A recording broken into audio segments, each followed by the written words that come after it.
Hi guys, kumusta kayo and welcome to my channel and my name is KM. And for today's video nga ay pag-uusapan naman natin itong si 3D Ball Out. Okay, so para nga makapag-start po kayo dito is ilalagay ko na lang po yung link sa description box below and ipipin ko na rin sa comment section para hindi na po kayo maligaw. Okay, so para nga makapag-start tayo dito is titingnan muna natin yung mga ways of earnings nila dito. So, unang-una is dito sa pagde-daily check-in natin dito guys. So, pag pinindot natin yan, so pwede tayong makapag-daily check-in. Day 1 ko pa lang ngayon guys, Hindi ko pa nako-collect. So, kapag kinolect nga natin ito is may ad na lalabas. Tatapusin lang natin yun guys para makuha natin yung 10 coins. Okay, so hindi na natin pipindutin yan para hindi tumagal yung ating oras. Okay, so close lang natin. Okay, so ang next naman na ways of earnings nila dito is itong tap to start. Ito guys. So try natin tong itap.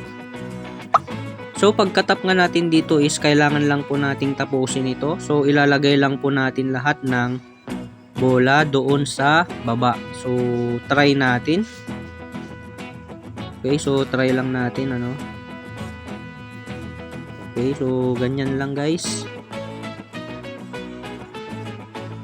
So tapusin lang natin itong level na to. So level 27 na kasi tayo dito. Kaya medyo mas mahirap na siya ng konti. Yan, so tapusin ko lang. Ayan, so pumasok na nga silang lahat. Ayan, so tapos na. So ganun lang guys, hanggang sa may lumabas na advertisement. So sa advertisement naman na yon is syempre kailangan po nating panuorin para kumita po tayo ng mga coins. So try pa ulit natin. Wala kasing lumabas na ads kanina dun sa first. So try natin tong pangalawa. Yan. Okay, so ganyan nga po yung parang yung sinabi ko kanina is kapag nakatapos po tayo ng mga levels, may lalabas pong coins at kailangan po nating manood ng advertisement para makuha po natin yung coins. Okay, so hindi na po ako magwa-watch ng ads para hindi po tumagal yung ating video. So give up ko na lang to. Then next. So level 28 na tayo. Then pindutin lang po natin itong pause para bumalik po tayo sa dashboard. Yan, so ang next naman na ways of earnings nila dito is itong spin. Yan guys. So pag pinindot po natin itong spin, so meron po tayong remaining times na hanggang 10. So hanggang 10 tayo pwedeng makapag-spin dito. And syempre para nga makapag-earn tayo ulit ng mga coins dito up to 1,200. So 15 coins hanggang 1,200 po yan random. Is kailangan po nating pindutin yung get reward. Manonood po ulit tayo dyan ng advertisement para mag-spin po itong lucky spin. So hanggang 10 times lang po ito daily. And may remaining times pa naman tayong 10 dito. So, tatry lang natin yung mag-spin kahit isang beses lang guys. So, araw-arawin nyo to guys, kasi malay nyo makuha ninyo yung 1,200. Malaki-laki rin po yan na points. Okay, so try ko lang. Ayun, may ads na. May ads na nga siya guys. So, tatapusin lang natin to. Then, after that is, pupunta naman tayo sa next na ways of earnings. Ayan, so tapos na nga po itong advertisement, kaya ko-close na natin to. And ayun as you can see guys is nag-spin na nga. And may nakuha tayo yung pinakamababa pa, yung 15. Pero okay lang yan guys. Titingnan naman natin ngayon yung next na ways of earnings nila dito. Okay, so yung next na ways of earnings nila dito is ito namang gift. Dito siya sa baba guys, ayan. So gift. Ayan, close lang natin.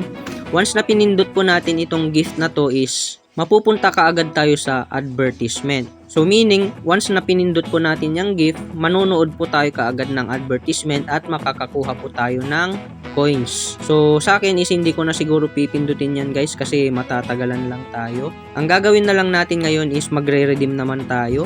Eto, pipindutin lang natin itong redeem para makita natin kung magkano nga ba yung minimum payout nila. Pero bago tayo pupunta dyan sa redeem guys, gusto ko lang munang gamitin ninyo yung aking code sa mga gusto pong gumamit ng code ko. Yan po yung code natin, 1453329. So ilagay nyo lang po dito sa invitation code lagay nyo lang po yung aking code 1453329.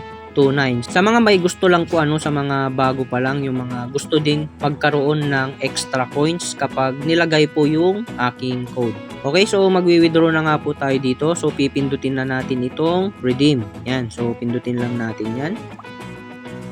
Sa PayPal nga po is $1 po yung kanilang minimum, kaya doon po tayo sa GCash magwi-withdraw. Okay, so ang minimum payout nga nila dito is 18 pesos. So nagkakahalaga nga po yan ng 9,900 coins. And dito nga is meron na tayong 9,917 coins. So pasok na po yan, kaya i-withdraw na po natin ngayon yung 18 pesos. Okay, so pindutin lang natin tong 18 pesos dito, tong GCash. Then, lalagay lang natin syempre yung ating phone number. And next naman is yung ating name. Yan. So, next is yung input your phone number. Yan. Input ulit natin. Yan. So, nakaset na nga ito guys. So, pindutin na natin tong OK. And submitted successfully. Your order has been submitted successfully. We'll process it as soon as possible. Please check the order status in the order record. Yan, so titignan daw natin to sa status niya guys, kung naka-withdraw na ba tayo. So nabawasan na nga tayo 17 coins na lang yung natitira dito. And yes, dito nga sa redeem history nila is meron na tayong pending dito. So today is October 10, 7:15 PM. So tignan natin kung ilang minutes or ilang oras or ilang araw bago dumating yung ating withdraw. Okay, so wait ko lang muna itong withdraw natin guys. Many hours later. Okay guys, so good news po tayo ngayon kasi meron na po tayong na-receive na 18 pesos sa GCash. Yun. So today is October 11 and na-receive na nga po natin ito 10:39 PM yung oras ngayon. So 18 minutes ago. October 10 po tayo nag-withdraw and October 11 po siya dumating. So 1 day po yung pagitan niya. Pero tignan po natin yung redeem po natin. So punta lang po tayo dito sa redeem and then check natin yung history. Yan, so dito po sa history is pending pa rin po yung nakalagay pero meron na po tayong na-receive na 18 pesos na GCash. So ang masasabi ko lang sa application na to guys na sa 3D ball out ay legit po siya and nagbabayad naman siya. Yun nga lang is 1 day po yung aantayin natin. So siguro hanggang dito na lang muna tayo guys. Maraming salamat sa panonood sa aking video. And please don't forget to like and subscribe to my channel and see you on my next video.